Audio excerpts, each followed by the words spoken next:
Tania, congratulations. You just won a nice game against Mariam. It was a pawn ending. We don't see so many pawn endings. Were you confident from the start that it was winning?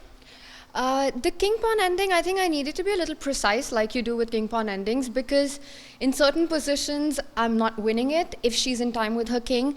So I managed to kind of get my king to the right spot before trading the bishops. I wasn't confident. I mean, if you calculate this king pawn ending, then it's fine. But you have to be very precise in these positions. I think I was less confident in the opening. How are you feeling after the second win in a row? Feeling good. I think since the rest day, it's gone pretty well. And in general, I'm really enjoying playing and being back on the board. So overall, regardless of how the first half went and what's going to happen in the remaining rounds, I'm really happy to be here. You, of course, work as a commentator, as an interviewer. You wear so many different hats in the chess world. You mentioned it's nice to be back. When was your last event, and did you miss playing? I was hoping you wouldn't ask me about my last event. It was a year ago. I played the Olympiad, and then after that I played one more tournament, the Asian, and that was last October. I haven't played since. Yeah, I'm really happy to be back on this side.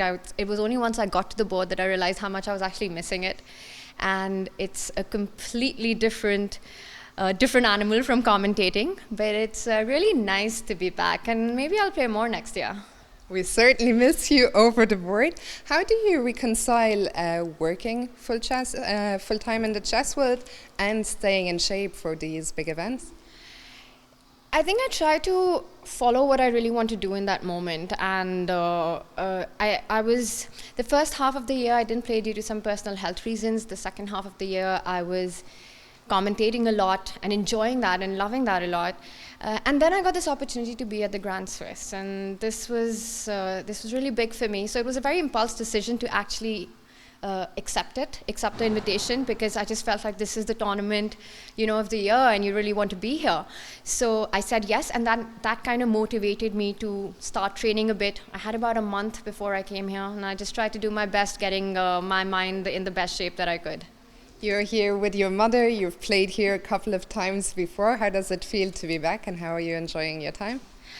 She's accompanying me after a really long time, and she used to come with me a lot more, but then she realized that I'm old enough to take care of myself. It's really nice to have her around, of course. It's a long tournament. It's a very difficult tournament, and not having played for such a long time, I think it's nice to have that support here. It's cool to have here, and I've been here twice before, but this is my first time in the Grand Swiss. I love playing in the Isle of Man. I think it's really nicely organized. The place is nice. You can't go wrong with the restaurants. The food is great. People are awesome. So yeah, it's a nice tournament to be at. Do you have a favorite restaurant here? I do, actually. So 3. But there's this little fish cafe, which is, I love seafood.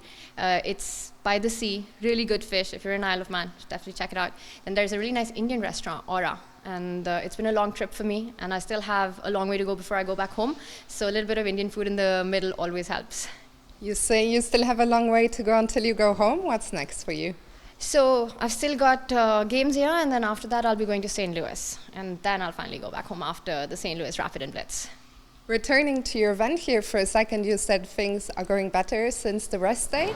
What did you get up to, and what do you think changed? Can you pinpoint something? I actually had a really difficult game right before the rest day, because it was a long fight against Nino, and I should have held that rook pawn ending, but I lost in the end after some 6-7 hours of play. That was quite devastating and heartbreaking. But in general, I think slowly with every passing game, I've been feeling that I'm getting more into the rhythm, more into the flow. And like I said, regardless of the result, Fiona, it's been just amazing to play. So I feel that the first couple of games, I was definitely kind of doubting my calculations a lot more, feeling that rustiness a lot more, and that's gotten better over time. It's certainly a great joy having you back over the board. How do you compare? I think it's a tricky question, but do you get more joy out of playing or commentating? How do they compare? I'd love to know your answer to that one. Yeah, it's a tough one, like you said, because all I know is that I do love the game, and whether it's playing or it's commentary, I always want to and try and give my best at it. And I think, I'm just inspired by the game itself. So it's really difficult to strike the balance, as you probably know yourself. It's not easy. But then I think it's just about a lot about personal growth for me and just seeing how far I can go in both these things. And just final question, there are 3 rounds left. Can you tell us a little bit about how you've been preparing for your games here? Here the time controls are long and the games go on for quite a while. We get done quite late in the evening, but I do try to put in and check my game once I go back. So that's the first thing I do after my game, kind of just quickly go through it. Then in the morning is when I prepare for the next round. Try to stay fresh because it's a very difficult tournament. Every game is so tough here, but I think that's the joy of it as well. So the most important thing for prep for me is to try to have a fresh mind as much as possible. Fantastic. Well, we'll let you go get a rest. Tania, congrats again, and best of luck. Thanks, Fiona.